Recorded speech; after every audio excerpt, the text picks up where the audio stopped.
Shalom Ouvracha, voilà, on est arrivé maintenant à l'El Seder et on continue un peu les préparatifs, ou plutôt rentrer dans le vif du sujet de détailler les différentes étapes de l'El Seder.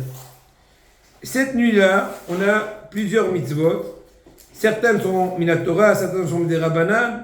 On a un grand principe qu'on a déjà dit plusieurs fois, aussi bien dans la halachot de Purim et autres, mitzvot tzrichot kavana, shachanaur siman, samer borahaim. Que une mitzvah, pour pouvoir être acquitté de la mitzvah, il faut avoir l'intention de s'acquitter en l'accomplissant. C'est pour ça, avant que chacune des mitzvot de cette soirée-là, il faut avoir l'intention de s'acquitter et aussi d'acquitter aussi tous les assistants. Dans le cas où tu vas les acquitter de ta bracha, donc leur dire, pensez à vous acquitter, je pense à vous acquitter, et on pense nous-mêmes, vis-à-vis de s'acquitter de notre obligation. Être scrupuleux de ne pas répondre au revoir chez moi. Par contre, oui, répondre Amen pour s'acquitter. Il faut que la table soit bien dressée de bonheur, afin que quand il arrive tout de suite après la tfila, une longue tfila d'ailleurs, parce qu'il y a eu ici le Hallel, qu'on a fait avec Bracha, et tout, on est aussi... Et de toutes les façons aussi, si une personne elle arrive, sa femme n'a pas encore fait Arvit, n'a pas fait le Hallel, il faut la laisser déjà faire le Hallel avec Bracha, penser à quitter de Bracha du Hallel de Arvit, le Hallel qu'on va faire pendant la Haggadah, parce que là-bas il sera sans bracha. Et par contre, dans tous les cas, on ne fera pas le kiddush avant la sortie des étoiles.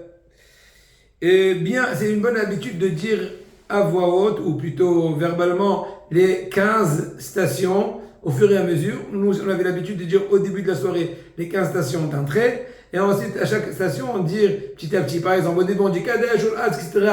jusqu'à Halen Nirtza. Ensuite, on dit Kadesh. Quand on arrive au Ul-Haz, on dit Kadesh Ul-Haz. Après, on dit Kadesh Ul-Haz Kalpaz, etc. Bon. Faut attention de ne pas parler quand il est interdit. Donc, des fois, on précède les étapes voulues. Avant de commencer la soirée du Seder, c'est bien de donner aux enfants quelques friandises et je vais pas dire des biscuits, c'est interdit, c'est Hametz, mais on va dire des chips et compagnie. Ça les occupe. En même temps, leurs oreilles écoutent un peu ce qu'ils peuvent. De l'autre côté, ça les laisse un peu calmes.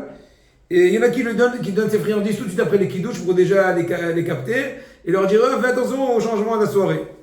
Par rapport au kiddush, eh ben le verre, il faut qu'il puisse contenir au moins 86 grammes ou 86 maïl. Avant le kiddush, rincer le verre de l'intérieur et de l'extérieur s'appelle shtifa v'hadaha. Un peu le rincer, quoi. Un peu, voilà, rincer avec de l'eau. Mais les autres verres, on n'a plus besoin parce qu'une fois qu'il a été rincé au début, eh ben, c'est suffisant. À part le verre de Birkat Hamazon, qu'on verra un peu plus tard. Le vin voulu, eh ben, je vous laisse en suspense. On en parlera dans le cours suivant.